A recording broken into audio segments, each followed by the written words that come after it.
Hello, and welcome to February's session on cyberbullying of left to their own devices.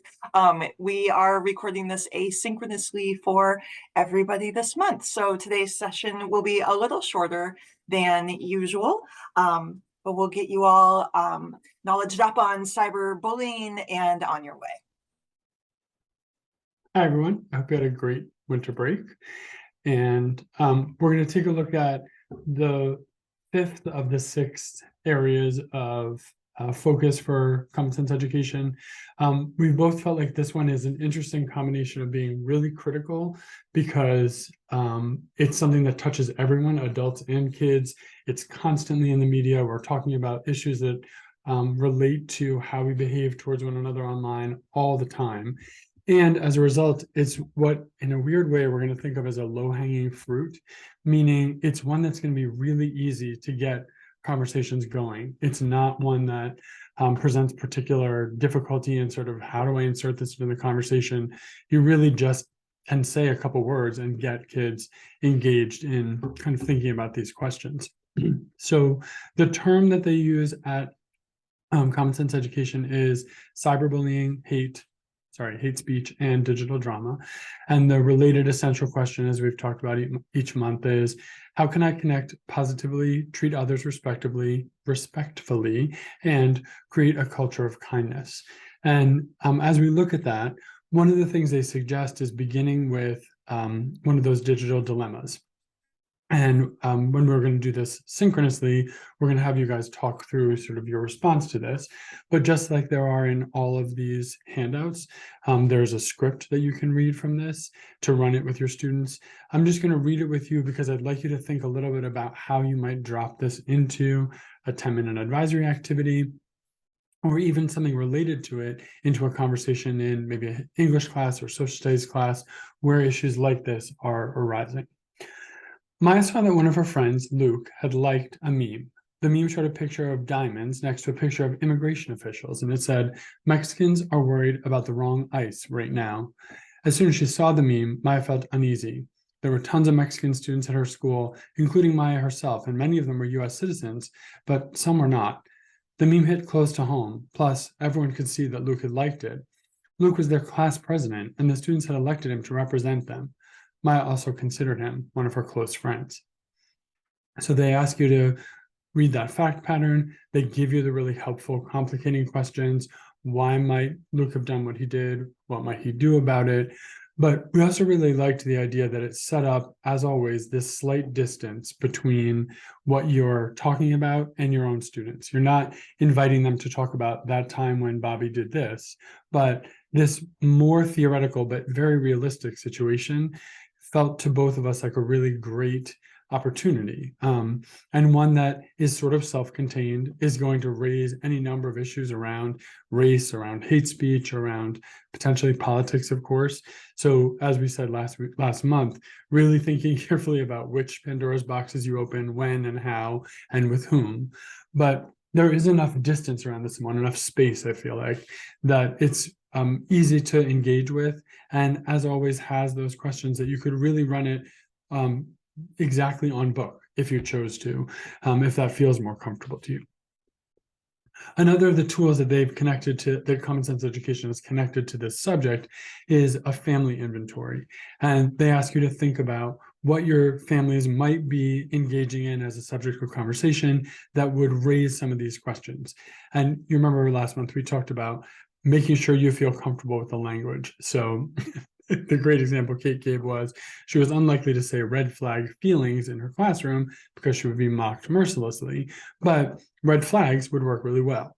So as we listen to this series of examples they offer for home conversation, another series of resources, we feel like there are ways in which you could do it exactly as it is, but there are also a couple of tweaks that we thought might be helpful, and we'll share those in just a second. So asking families to consider, does your kid sometimes seem upset after reading text or social media messages? What causes that drama? Do you experience drama online? What do you do if they come to you for support? What's the biggest challenge when it comes to digital drama? You might also have families turn those questions into questions for their own kids, right? What is it that is upsetting to you about those text messages? What causes digital drama in your lives? And getting them to kind of use that framework as a way to enter the conversation and expand it from your classrooms and from school to home. They also, in that series of resources that we'll link for you, include tips. And this is where we begin to feel like they're a little bit overly scripted potentially. So I'll read you what they have connected to this, and then you can take it or leave it, decide how you want to work with it. The suggested text is, adolescence is a dramatic time. Bodies are changing, friendships are shifting, and identities are forming. This has always been true, but technology amplifies it all. First, remember that telling your tween or teen to just ignore digital drama will probably just cause more conflict between you and your kid. Instead, try to remind them that their first instincts to share screenshots or respond might make things worse, and tell them that taking a breath and a break might help them get some perspective. So Kate and I read that and we thought, okay, we can imagine sharing that with the family, giving them some context like that. But we also felt like there was a way that you might get rid of some of this language, like tell kids, right? Why would you make it an instruction for the parents when instead it's an opportunity? So talk to kids about what might happen if they took a break, what might happen if they took a breath, how might they take that break or take that breath, what would the difference be in how that drama unfolded as a result of that kind of choice. The second tip they offer is try the to their face test. Have kids imagine they're talking to someone in person, not just from behind a screen. Now, if you have ever been at my dinner table, if I were to say to my 19, 17-year-old, hey, let's just imagine for a moment we were in person. All right, guys, how's that going to go for you? Yeah, not going to fly very well. But a version of that, right? Why is it that this behavior happens the way it does? What's amplified by the fact that we're not next to one another? And Kate will talk more about this in the context of what common sense education refers to as disinhibition. But another way you might frame that is with a real world example and say to them, all right, what if we were to together read the comments on a recent YouTube video and talk about whether they seem like statements the writer would make in person, why or why not? So Kate and I wrote that modification of this question. It felt a little more authentic, a little more like something you might literally sit down and do together and not have that quality of, well, Bobby, what might it look like if we were face to face? Would these things be said? Kate had also told me about some of the charming conversations that are happening in your local newspaper, and having parents maybe look at those to give some context. But unless MDI is a wildly wonderful place, different from others that I'm familiar with, I'm guessing your teenagers don't pick up the newspaper and read it on a regular basis. So it may or may not be the right subject, but we felt like a YouTube video where those kinds of really toxic comments emerge immediately might give us a good place to look for this kind of subject matter or this kind of conversation. So as we've done each month, we're going to give you just a glimpse at each of these sections that we think were particularly valuable, but we're just pulling little elements out to give you a sense of some of the things you might do. You now know where to look, you know what to pull down from their website if you want to go directly from the slides, but we pulled out sort of elements and methods that we thought would be particularly effective. And in the grade 9 context, I chose some that I've used with students and really have felt like were incredibly valuable conversation starters. And you could do any one of these next 4, or you could do a combination of them that you thought made sense for your particular question or your particular issues. The question that arises from grade 9 is, how can we act with empathy and positivity when we're online? And one of the suggestions as part of those activities is to reflect on a piece of art. And so this image is provided, and they suggest that you ask, what do you see? What do you think about what you see? And what does the artwork make you wonder? And noticing color, noticing the sort of symbolism, the size of things, the ways in which it's constructed, what does the X mean, really being very specific about it, or more generally, it could work really nicely in an art room context, but equally well just popping it up on the screen in an advisory and saying, hey, what do you guys think about this? Do you think this is something people feel?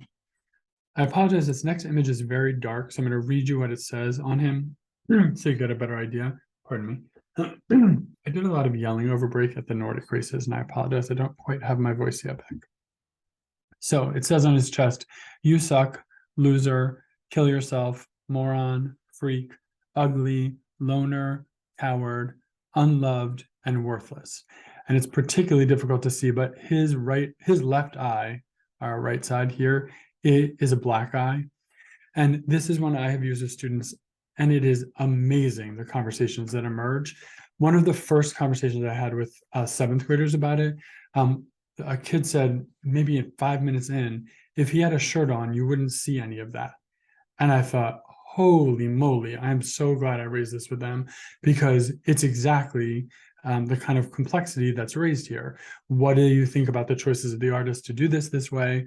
I also had to have a very serious conversation with a sixth grader who was quite worried that it was real, meaning it was not constructed. And I was like, dude, bud, we got this.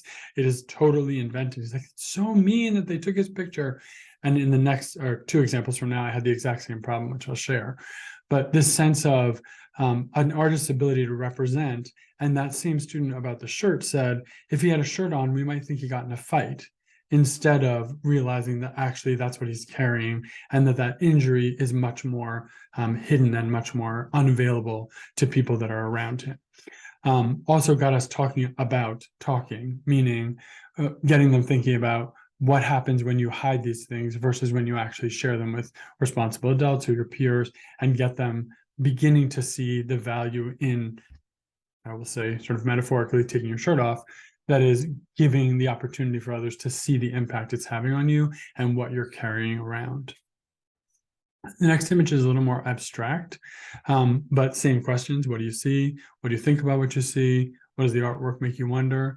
I really like in this particular one that this upstander has, it appears to me at least, thrown this phone aside, and then is both hugging and holding back the sort of morass and the craziness that's attacking her friend. But to me, that really was a great opportunity to have conversations about, how do you behave? Do you want to be this kid who's the friend? Have you experienced what the other sad student is experiencing? What does that look like for you? Why has it happened? With the caveat of beware the Pandora's box you open, right? Be aware of what's going to happen when the conversations turn from more hypothetical, more sort of our original Maya Luke conversation, to something potentially really challenging that a student has experienced. This next one is a PSA. It's not part of Common Sense Education's links, but it's one I found and I have used over and over again to incredibly positive effect. I will tell you that I now preface it by saying this is pretend, because I realized that my students were unable to focus on the content, because they understood it to be a filmed actual event. So I say, this is staged, it is invented, it is intended to be symbolic, it's intended to show us the difference between how we behave when we're offline versus online, face-to-face versus not face-to-face. Once we see it, let's talk about how it made you feel, how it made the people in the video feel. What did you notice about their expressions? And why do you think it was created? And with that context, that sort of framework, I've had much better conversations, as opposed to talking down, especially younger students, fifth and sixth grade students. I teach fifth through eighth, really get wrapped up in how hurtful this is, and how could they possibly have filmed it without actually stopping it from happening. And to me, it was so self-evident that it's pretend. It was a really interesting eye-opener for me, that I needed to constantly contextualize some of these resources, so that the focus was on the intent and not on effectively like re-traumatizing them as they experience it. Okay, Lindsay, you're up.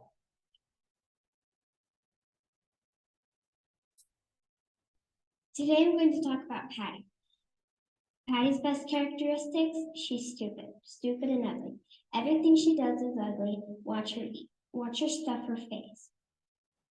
Look at her. Greasy hair, dirty fingernails. It makes me want to vomit. Her dad doesn't work, they have no money. That's why she wears that nasty pink sweater. Everyone hates her, even the teachers, and they're supposed to like everyone. Get a life, Patty. Thank you.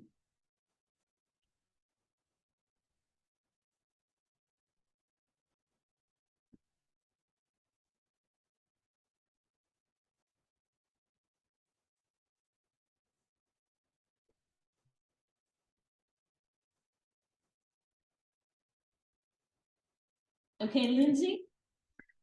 One of the things I also find really effective about that piece is that there is no upstander, and is a really great opportunity to talk about what different choices some of those kids could have made.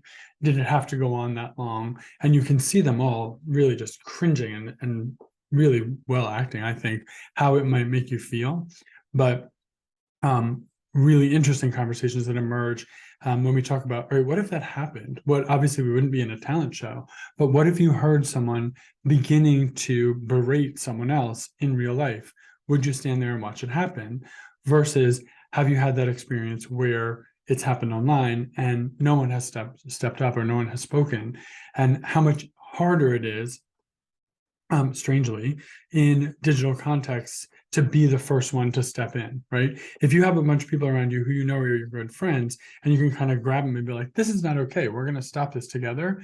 That can sometimes be easier than it is to step up digitally, where you're always alone, right? You're always your own account, your own messages, and say, hey, that's not okay. It also got us talking about direct messaging the individual versus responding in the group, which was an interesting series of conversations and strategy really around what would it look like, instead of now embarrassing the bully, to privately say, I'm really uncomfortable with what you're saying. Even to do that conversation in real life. I was really uncomfortable with what you're texting this morning. Was a great discussion with kids about the bunch of pathways, a bunch of different options that exist, that it isn't always that you have to just scream and shout, adding to the cacophony, but instead you really can use that same technique of the pause or the breath to figure out a different way to address the issue, not to let it lie, but to dig in a different way that doesn't create more drama, more reactivity, and more sort of impulsive behavior. So we are going to take a look a bit at grade 11, but we're going to stay within that usual pattern that Jonathan mentioned of this final lesson of the session simply being really inspired by common sense education. As we have said, with the line between in real life and online lives becoming more and more blurry for our younger generations, the conversations that we need to have with our students really need to be about how we treat each other in any context, with special attention to what happens online that might not be possible or might not happen IRL. But the conversation can happen regardless, and then move to what does that look like online? So today, as I talk about grade 11 cyberbullying lesson, we'll keep that lens of both and. So these are the learning objectives for grade 11's lesson on cyberbullying. You'll see that we are going to define online disinhibition, and then explain how anonymity, lag time, and lack of nonverbal cues contribute to online disinhibition, and then analyzing how that can cause cyberbullying. And common sense education ends with brainstorming ways to counter it.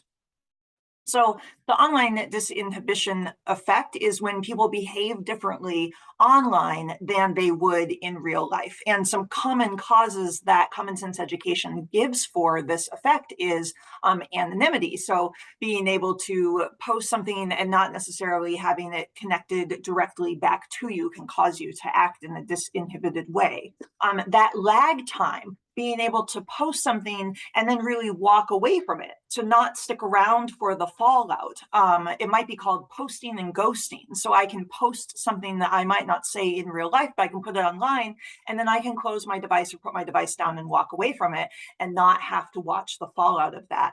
And it can also be a lack of nonverbal cues. So of course, when we're speaking to each other IRL, we have all those nonverbal cues that we're picking up on as well. And online, we have no nonverbal cues that can help us with understanding communication. That's a great conversation with students too, about tone, and how when you just see words, hello English teachers, how are we?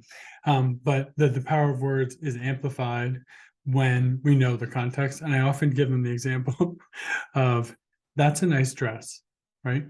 That is a nice dress. That's a nice dress. The words are exactly the same and really illustrates to them, and doing that with them in a classroom, because it's not just theoretical for them. They've had it happen over and over again. But if you make that connection about what do we lose when we see tone or when we lose tone, it's really interesting how quickly they start to come up with their own examples and how both heartbreaking and hilarious they can be.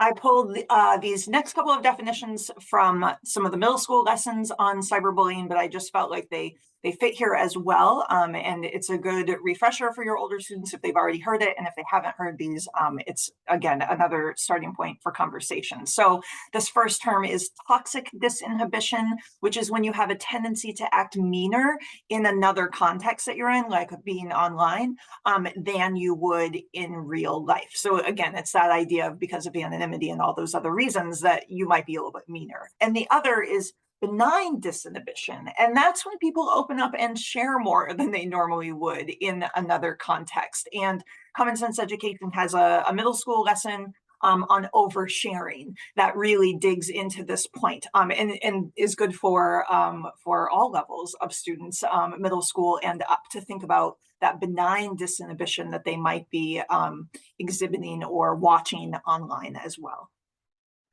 Remember also, Kate and I are using this sort of cue. If it's red, we've changed it. So as she said, she pulled these from middle school, but any of these slides, to reiterate for you, are editable. So the design looks exactly the same because all we did is change the words in the slide, and that Common Sense is thrilled to have you doing that, using sort of their framework, but modifying it in whatever way makes sense for your groups.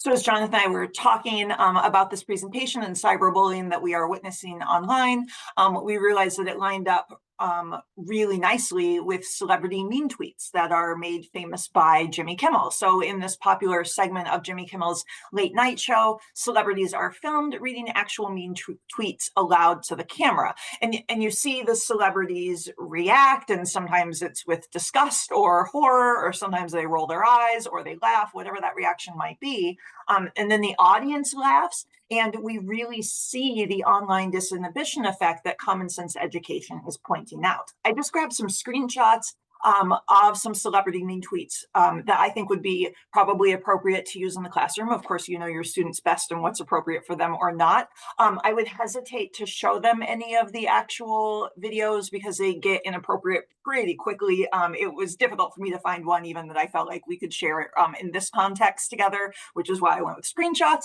So screenshots of celebrity meme tweets are a good way to start this conversation with students.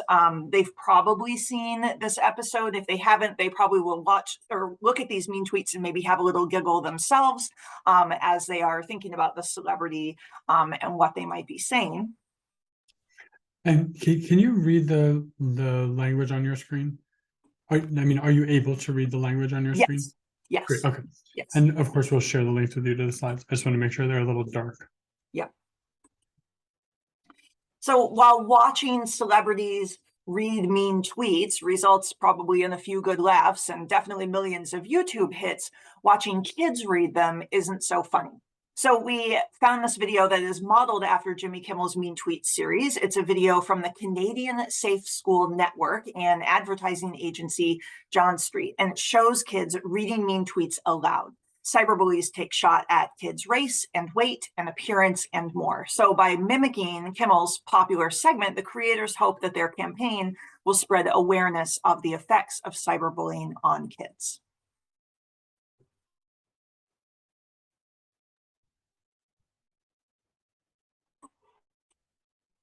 I'm not saying Jessica's a whore, but if she were a video game, she'd be rated E for everyone. Guys, Eric isn't gay. He just prefers the company of men. In his mouth. Hey, Tiffany, which corner store, nail salon, or dry cleaner do your parents own? Alan's voice is so annoying, it makes me wish I was deaf. Hey Devin, nice tits. Holly has a face that only diabetes could love. Is it racist if I don't like Black people because of how much I hate Sierra? You're a huge loser. Ethan, are your parents brother and sister? Because your face looks retarded. No one likes you. Do everyone a favor. Just kill yourself.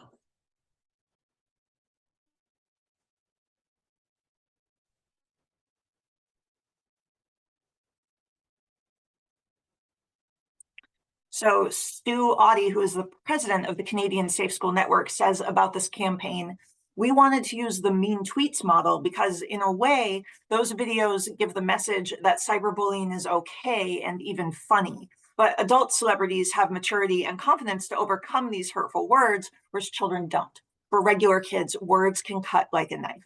The organization also changed up the video to emphasize its point. So in the videos, if you watch those videos from Jimmy Kimmel of the celebrities reading mean tweets, an audience can be heard laughing in the background. And for this video, a laugh track fades until it is completely silenced with that final tweet that shows cyberbullying at its worst.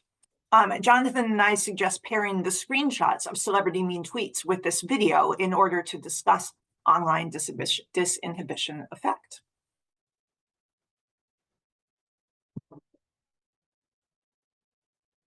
Great. I'm sorry, that was a lot of sound. I lost everything when I was, that happens and I just click everything and then I lose all my screens. All right, let's grab this again. Okay, this made me think of ways that I'm already having similar conversations in my classroom that could connect as the line between IRL and our online lives continue to blur. So in English class, it might be through the text, The Crucible.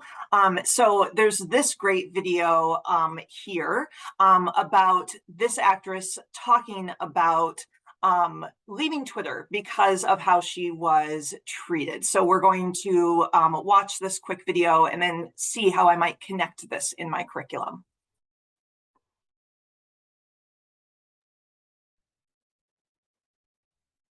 Stranger Things breakout star Millie Bobby Brown, a victim of cyberbullying, quitting Twitter after she was attacked online with hurtful memes.